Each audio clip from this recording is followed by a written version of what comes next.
SSC English second paper এই বইটি থেকে কমপ্লিটিং সেন্টেন্স পড়া হচ্ছে। তো 138-এর 5টি প্রশ্নের সমাধান করতে হবে। এ নাম্বারে বলছে হি could not obtain A plus unless, এটা হবে আনলেস হি স্টাডিজ অ্যাটেন্টিভলি, যদি না সে মনোযোগ দিয়ে পড়ে তবে সে এ প্লাস পাবে না। Oh sorry, he could not obtain A plus, could not মানে পেতো না, যদি না আনলেস হি স্টাডিড অ্যাটেন্টিভলি, এটা হবে স্টাডিড, কারণ যে টেন্সে মিল রাখতে হবে, এখানে যাচ্ছে কুড নট পাস্টের কথা, তাহলে এটাও পাস্ট টেন্সে করতে হবে। বি নাম্বারে বলছে the boy ran fast lest he should, এটা হবে স্ট্যান্ড লাস্ট, অর্থাৎ সে যেন লাস্ট না হয় এই জন্য সে খুব জোরে দৌড়ালো।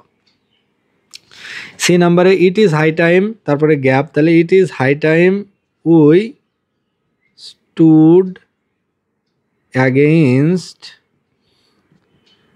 করাপশন, অর্থাৎ এটাই উপযুক্ত সময় আমরা দুর্নীতির বিরুদ্ধে রুখে দাঁড়াই।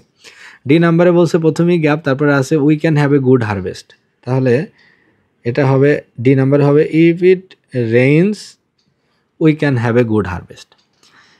ই নাম্বারে বলছে যে dash where the shoe princess,